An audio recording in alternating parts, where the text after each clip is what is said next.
চুক্তিৰ আসলতে দৰকাৰ কাৰ লগত আছিল কিন্তু হৈছিল কাৰ লগত তাৰ পাছতো অসমৰ বিজেপি চৰকাৰে গায় সফলতাৰ জয়গান আমি আলফা চৰকাৰৰ শান্তি চুক্তিৰ কথা কৈছো যিখন চুক্তি 2023 চনৰ ডিসেম্বৰ মাহত স্বাক্ষৰিত হৈছিল নমস্কাৰ মই অনিৰ্বাণ আপোনালোকে চাই আছে দি ক্ৰছ কাৰেন্ট আলফাৰে ভাৰত চৰকাৰৰ শান্তি চুক্তি হৈছে ভাৰত চৰকাৰ অসম চৰকাৰ আৰু আলোচনাপন্থী আলফাৰ মাজত 2023 চনৰ 29 ডিসেম্বৰত এই চুক্তিখন স্বাক্ষৰিত হৈছে কিন্তু প্ৰশ্ন হৈছে আলফা চৰকাৰৰ মাজত হৈ যোৱা শান্তি চুক্তি অসমত শান্তিৰ বাবে কিমান দায়বদ্ধ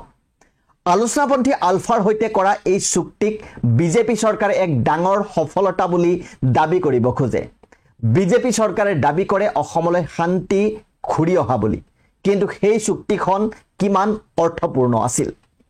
দেওবাৰে म्यांमाৰত আলফা স্বাধীনৰ শিবিৰত আকস্মিক আক্ৰমণ চলিল পুৱতি নিশা ড্ৰোন আৰু মিছাইলেৰে চলা এই আক্ৰমণত আলফা স্বাধীনৰ 4টাকৈ শিবিৰ ক্ষতিগ্ৰস্ত হয়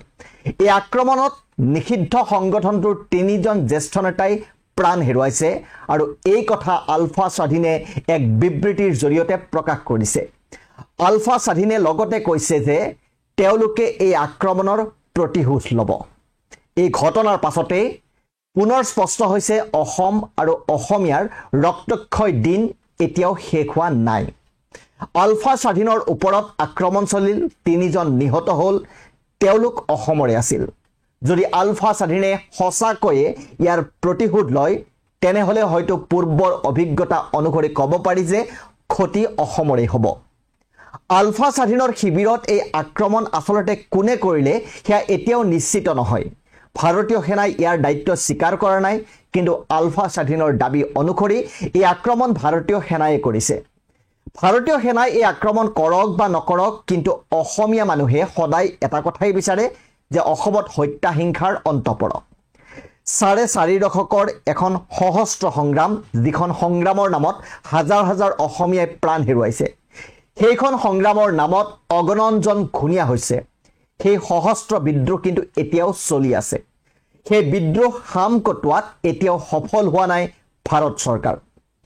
1.5 বছৰৰ আগত চুক্তি হ'ল শান্তি চুক্তি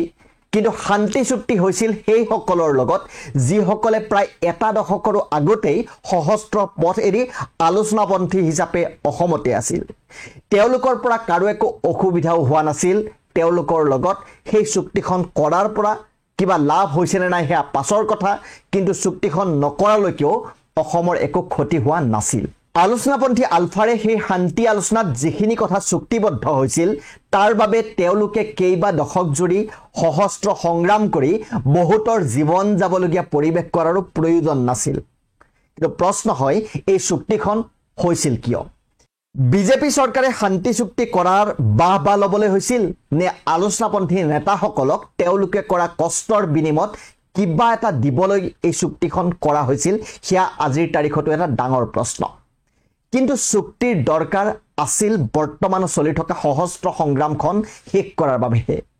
যিখন সংগ্ৰামৰ বাবে এতিয়াও তেজৰ নৈ বৈ আছে যিখন সংগ্ৰামৰ বাবে অপহৰণ ধন দাবীৰ অভিযোগ এতিয়াও উত্থাপিত হৈ আছে যিখন সংগ্ৰামৰ বাবে অসমীয়া লৰাই এতিয়াও ঘৰ এৰি জংঘললৈ গৈ আছে অৰ্থাৎ পৰেশ বৰুৱা আৰু আলফা স্বাধীনৰ বৰ্তমানৰ সংগ্ৰামখন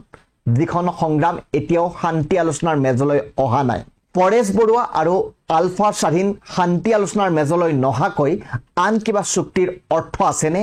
হয়তো নাই অসমত স্থায়ী শান্তি লাগে যাৰ বাবে আলফা স্বাধীনক আলোচনালৈ আনিব লাগিব আৰু ইয়াৰ বাবে ভাৰত চৰকাৰৰ উচিত ৰাজনৈতিক বা কূটনৈতিক কৌশল লোৱাৰ প্ৰয়োজন হয়তো নিশ্চয়কৈ আছে কিন্তু তাকে নকৰি আলোচনাপন্থী আলফাৰে নামমাত্ৰ চুক্তিৰ জৰিয়তে চৰকাৰৰ বাহবা লোৱাৰ বাদে আন একো নহল অসমে হত্যা হিংসা শেষ হোৱাটো বিচাৰে গতিকে সংঘৰ্ষৰ সলনি সমস্যা সমাধানৰ দিশে কিদৰে অগ্ৰসৰ হয় সেয়াহে গুৰুত্বপূৰ্ণ নামমাত্ৰ চুক্তিৰ জৰিয়তে কোনো চৰকাৰৰ কোনো দলৰ বাহবা অসমীয়াৰ কাম্য নহয় ধন্যবাদ